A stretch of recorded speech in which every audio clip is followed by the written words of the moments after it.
Tous les noms en tariq, Ben quelque chose et autres, ou Endai et compagnie, systématiquement étaient mis au banc. Lorsqu'on demandait régulièrement des justifications à la direction générale, il y avait toujours une bonne raison.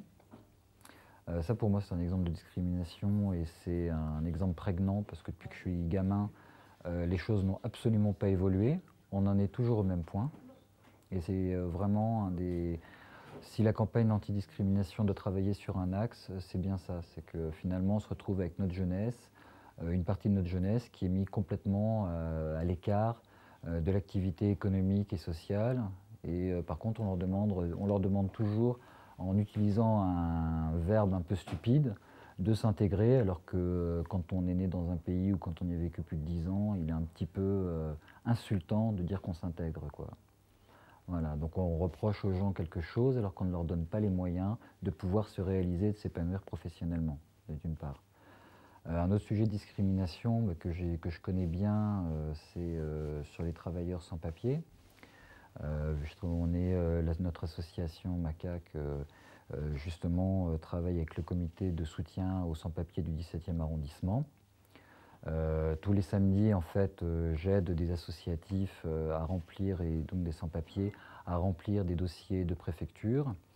Ce sont des gens qui ont des feuilles de paye, qui payent donc la CSG, qui payent l'assurance chômage, l'assurance vieillesse, qui payent les taxes locatives, taxes foncières, enfin bon, tout le ramdam, donc qui contribuent complètement à la vie économique, aux impôts du pays.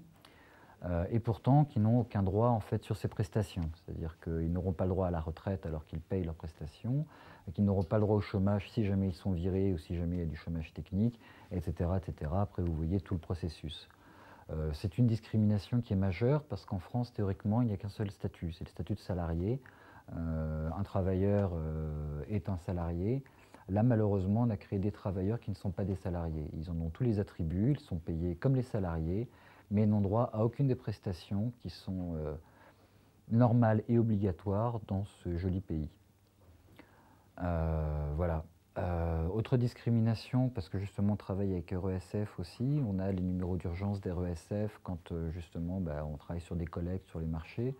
On s'est bien sûr aperçu, parce qu'on fréquente aussi des sans-papiers qui viennent d'Europe, que ce soit des Polonais, des Ukrainiens, des Roumains. On s'est malheureusement aperçu, mais ça c'est un petit peu la dérive, c'est que finalement on faisait des contrôles d'identité beaucoup malheureusement au faciès, enfin à l'ethnie si on veut faire plus simple. Et c'est quelque chose aussi qui est inacceptable. Alors c'est vrai qu'on me dira, mais ce n'est pas quelque chose de raciste, ce n'est pas quelque chose, etc., etc. C'est très bien, mais c'est une discrimination parce qu'on va plutôt contrôler des gens de telle ethnie plutôt que d'une autre, ce qui est anormal, à mes yeux. Voilà ce que j'ai à en dire.